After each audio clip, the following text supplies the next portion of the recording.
의대사관학교다, 의대를 위한 학교다, 의대만을 위해 맞춰져 저는 일단 상상고가 수시가 약하다고 생각하지 않아요. 그렇다기보다는 안녕하세요. 여러분의 공부 멘토 김규진입니다.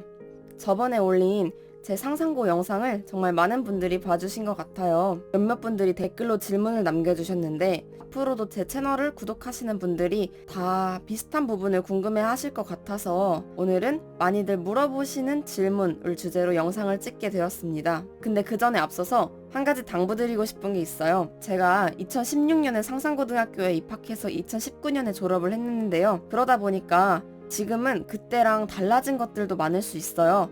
그래서 오늘 제가 드리는 말씀은 그냥 졸업생으로서 상상고가 예전에는 이랬다 정도의 이야기니까 제 말이 절대적인 어떤 사실이라고 생각하지는 마시고 중요한 정보는 지금 다니고 있는 학생들이나 선생님들께 직접 물어보시는 게 좋을 것 같아요. 제가 말씀드리는 내용은 개인적인 견해라는 점 기억해 주시면서 듣겠습니다. 본격적으로 들어가기 전에 채널 구독과 좋아요 부탁드릴게요.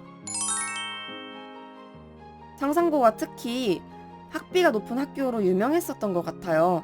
근데 학비 같은 부분은 제가 그때와 지금이 달라진 점이 있을 수도 있어서 제일 정확한 정보는 말씀드린 것처럼 직접 학교에 문의해 보시는 게 좋을 것 같고 저는 생활 측면에서 설명을 드릴 수 있을 것 같아요. 많이들 궁금하시는 게 용돈 얘기일 텐데요. 저는 이건 살짝 민감한 얘기일 수 있지만 한 달에 50만 원 정도를 썼던 것 같아요. 고등학생이 어떻게 한 달에 50만 원이나 쓰지? 라고 생각하실 수도 있는데 저의 경우에는 여기에 문제집을 구입하는 비용이라든지 제가 군것질하는 비용, 주말마다 친구들과 밖에 나가서 외식하는 비용, 그리고 필기구나 정말 필요한 생활용품 같은 걸 구입하는 다 포함된 용돈이었어요. 그거 이외에도 인강을 결제해야 한다던가 비정기적인 지출이 크게 발생할 때에는 부모님께 말씀드려서 결제했고요. 그때는 저도 외모에 관심이 많았었던 시기여서 화장품이나 건강식품 같은 걸 구입했었던 것 같아요. 제가 주위 친구들을 떠올려 봐도 물론 정말 풍족한 환경에서 자라서 씀씀이가 큰 친구들도 있었긴 하지만 저의 경우가 엄청 풍족한 그런 케이스는 아니었던 것 같아요. 그리고 용돈 이외에도 한 가지가 더 있는데 바로 학급비예요.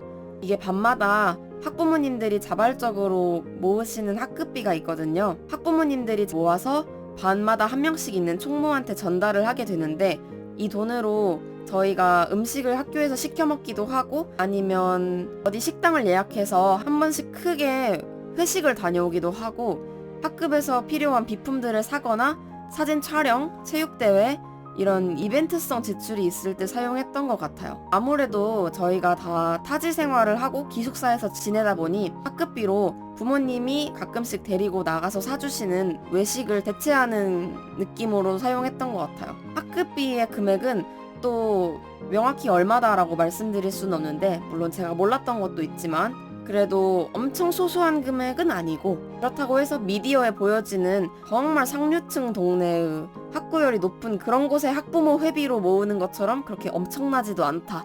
이 정도로만 말씀드릴 수 있을 것 같아요.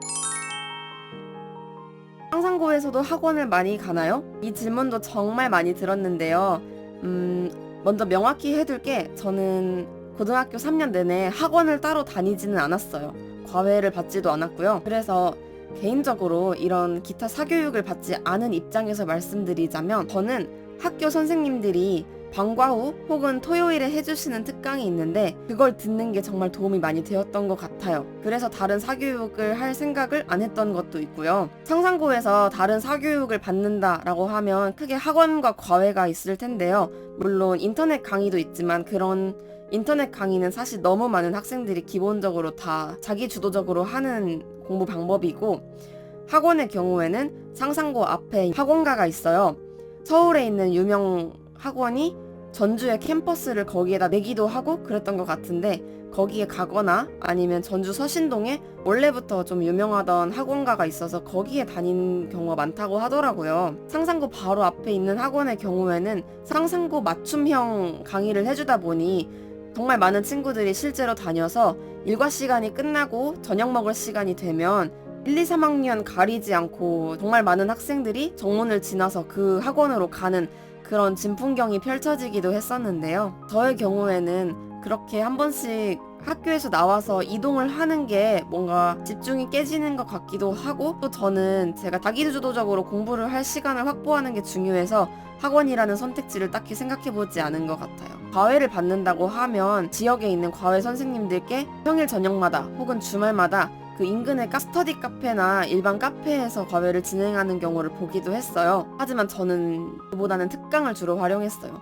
상상고에서는 선생님들이 수능 대비를 해주시거나 아니면 학생 입장에서 어려운 내용을 보충해 주시기 위해서 특강을 여러 개 개설을 해주시는데, 상상고 선생님들 중에 정말 EBS에서 인터넷 강의를 하신 분도 계시고, 화학 선생님, 그리고 서울의 유명 재수학원에서 강의를 하다가 오신 국어 선생님도 계시기 때문에 정말 한 분 한 분 강의력이 다 좋으시고 강의 퀄리티도 정말 좋습니다. 아무래도 내신 문제를 직접 출제하는 선생님들이 강의를 해주시다 보니까 선생님의 성향을 파악할 수 있다는 장점도 있었고요. 그래서 저는 상상고 내신은 사교육을 추가로 하지 않아도 개인 공부와 특강만으로도 충분히 어느 정도는 커버할 수 있다고 생각합니다. 물론 학원에서 꾸준히 수업을 듣는 것도 아예 공부를 하지 않는 것보다는 낫겠지만, 제가 지난 영상에서도 꾸준히 강조드린 것처럼 자칫하면 학생이 학원 수업을 들으면서 공부를 한다는 착각에 빠져서 막상 본인이 무엇이 부족한지는 파악하지 못하는 부작용도 있을 거라고 생각해요. 제가 다니던 때 기준으로 상상고 앞에 있던 모 학원의 경우에는 학원 스케줄이 워낙 밀도 있게 짜여 있다 보니 학원을 다니게 되면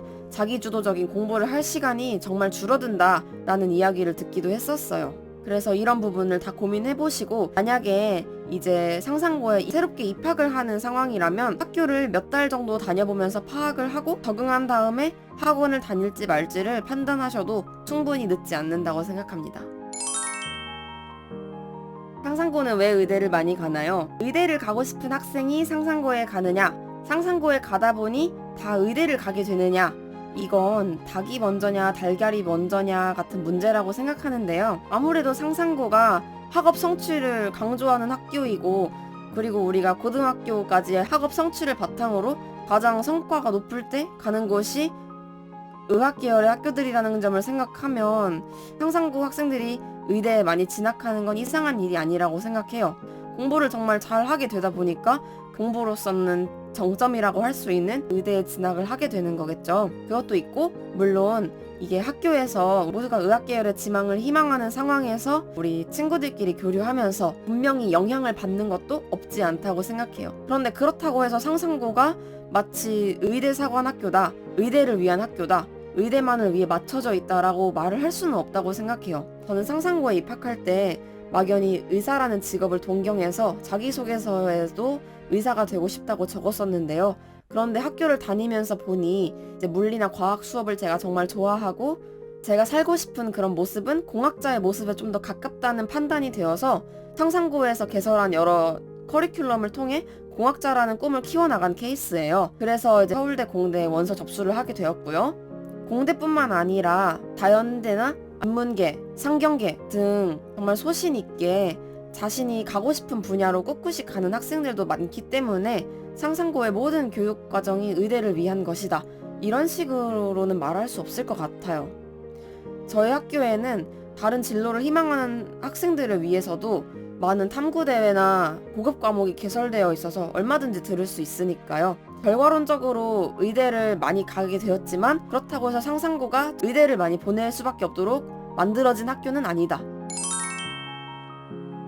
상상고는 왜 수시가 약한가요? 처음에 이 질문을 받았을 때는 정말 어떻게 답변해야 되나 난감했었던 질문인데, 그래도 이제는 제가 느낀 점을 바탕으로 어느 정도는 답변을 드릴 수 있을 것 같아요. 저는 일단 상상고가 수시가 약하다고 생각하지 않아요. 그렇다기보다는 비교할 수 없다고 생각합니다. 비교라는 건 비슷한 두 가지를 놓고 비교해야 되는 거잖아요. 그런데 그 비교를 할 때 단순히 합격자 수만을 놓고 비교하기에는 이 합격자 숫자라는 결과를 만들어내는 과정에서 영향을 미친 정말 여러 많은 요소가 있기 때문에 진짜 제대로 비교를 하려면 이 비슷한 학교에서 동일한 등급대의 학생들이 어떤 학교를 가게 되는지를 봐야 된다고 생각해요. 결론부터 말하자면 상상고에서는 상위권 내신 성적을 가지고 있는 학생들 중에 의대 정시만을 준비하는 학생들의 비중이 크기 때문에 수시 원서를 접수하는 학생들 자체가 많지 않아요. 이런 말씀을 드려도 될지 모르겠는데, 아주 대략적으로 말해서 상상고에서는 서울대 수시에 원서를 넣을 수 있는 학생들이 상위 50명 정도라고 생각하는 것 같아요. 물론 이거는 제가 다녔을 때의 기준이고 또 지금은 약간 달라졌을 수도 있어요. 그리고 50등 안에 들지 못하면 서울대를 못 쓴다 이런 것도 아니에요. 그 아래 성적대에서도 매력적인 생활기록부가 있다면 얼마든지 원서 접수를 할 수 있죠. 어쨌든 서울대 원서 접수를 하기 위한 조건 중에 하나가 50등 정도인데, 그런데 이 상위 50등이 전부 다 서울대를 쓰느냐 하면 그렇진 않습니다. 이 중에 제가 보기에 한 20명, 30명 정도는 아예 의대 진학을 목표로 해서 서울대 수시 자체를 접수를 하지 않는 것 같아요. 이게 다른 학교였다면 선생님들이 권유하거나 해서 그래도 수시 원서를 써볼 법도 한데, 제 주변을 돌이켜봤을 때 상상고에서 의대를 준비하는 친구들은 논술 6개를 쓰는 경우가 아니라면 공부할 시간을 조금도 뺏기기 싫다라는 생각을 해서 아예 수시 원서 접수 자체를 안 하더라고요. 혹은 의대만 접수하기도 하고요. 의대를 접수하는 경우에도 원래 정시 성적대로 갈 수 있는 의대가 있다면 수시로는 도전하는 마음으로 그것보다 훨씬 상향 지원을 해서 상위권 의대에 수시 원서를 지원하는 것 같아요. 그러다 보니까 당장 결과적으로 보여지는 합격자 숫자가 접수하는 사람만큼 많지는 않는 거죠. 그런데 그것 역시 일종의 학생 개개인의 입시 전략이라고 생각하시면 될 것 같아요. 이런 상황이다 보니 서울대 수시 합격자가 올해 10명이다 라는 말이 마치 전교 10등까지는 해야 서울대를 갈 수 있다더라 라는 것처럼 외부에는 보도가 되는 거예요. 정말 안타까운 건 이 10명의 친구들은 상위 50명이라는 범위 안에 분포해 있거든요. 합격생들이 30등대, 40등대였을 수도 있는 거예요. 제가 반대로 질문을 드려볼게요. 다른 특목고 중에 한 학년에 360명 동일한 크기라고 가정을 했을 때 만약에 이 학교가 전교 1등부터 20등까지 서울대에 원서 접수할 수 있다 라고 해서 그 중에 대부분이 합격하면 그 학교가 수시 측면에서 더 매력적인 학교인가요? 고등학교의 실적 관점에서 보지 말고 학생 입장에서 보시면 좋겠어요. 학생 입장에서 내 인생에 단 한 번뿐인 기회를 두고 내 학교가 얼마나 나에게 대학 문을 넓게 열어줄 수 있을지를 생각해야 돼요. 일반고에서 서울대 수시에 원서를 넣으려면 전교 1, 2, 3등은 해야 그래도 안정적으로 당당하게 원서를 접수할 수 있겠죠. 아까 말씀드린 이 A 고등학교에서는 상위 20등을 해야 해요. 그런데 상상고에서는 50등을 해도 원서를 접수할 수 있다면 A 고등학교보다는 상상고가 더 수시 입장에서 매력적인 학교다라고 생각해야 된다는 거죠. 학교가 지금까지 만들어온 커리큘럼과 졸업생들이 사회에서 보여주는 역량, 이런 게 모여서 이 차이를 만드는 거예요. 학교가 대학 문을 얼마나 열어줄 수 있을지, 이걸 생각하면 저는 답이 나온 문제라고 생각합니다. 상상고 진학을 준비하는 학생들이나 학부모님들 모두 앞으로의 입시 트렌드가 너무 불확실해서 고민이 많이 되시는 것 같아요. 물론 입시 트렌드의 변화에 따라 해마다 조금 더 우세하다고 평가받는 그런 전략이 나올 수가 있어요. 예를 들면 요즘은 일반고에 진학해서 우수한 성적을 유지하는 것이 입시 측면에서 더 좋다, 이런 이야기가 나오고 있는 것처럼요. 근데 제가 확신을 담아 말씀드릴 수 있는 건 이 상상고에서는 학생들이 정말 그 어느 일반고에서보다 치열하게 공부하고 경쟁해서 모두가 스스로의 능력을 극한으로 끌어올려서 졸업을 하게 된다는 점이에요. 입시 트렌드 변화가 워낙 빠르다 보니 당장의 대입 합불 여부에 따라 학생의 성과가 평가되어 버리고 또 그 학생이 택한 전략, 예를 들면 자사고 진학, 이런 것까지도 안 좋은 전략인 것처럼 치부되어 버리는 경향이 있지만, 그렇다고 해서 그 수많은 시간 동안 학생이 공부한 거, 다른 많은 사람들과 경쟁했던 경험, 이런 게 사라지는 게 아니잖아요. 그렇게 얻은 것들은 여전히 남아서 그 친구들이 미래에 다른 더 넓은 무대에서 타인과 경쟁을 해야 될 때 이겨내고 스스로의 능력을 성장시키는 데 정말 도움이 될 거라고 생각해요. 그래서 당장의 입시 결과만 볼 게 아니라 조금 더 멀리까지 내다보신다면 내가 미래에 어떤 친구들과 함께 교류하게 되고 어떤 사람들을 만나게 되는지, 이런 것들을 종합적으로 생각하신다면 저는 자사고 진학이 그래도 후회 없는 결정이 될 거라고 생각합니다.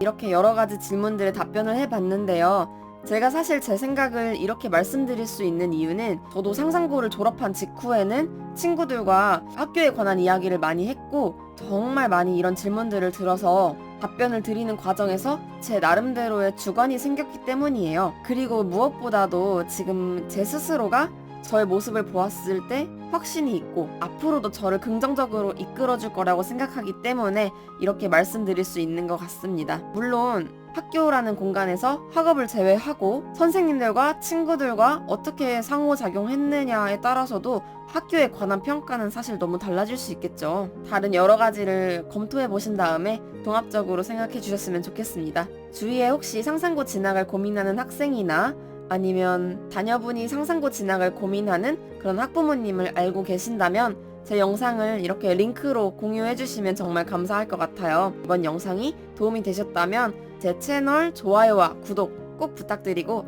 앞으로도 공부와 입시 관련된 영상 많이 올릴 테니까 알람 설정까지 부탁드려요. 지금까지 공부 멘토 김규진이었습니다. 영상 시청해 주셔서 감사하고요. 다음에 뵐게요. 안녕.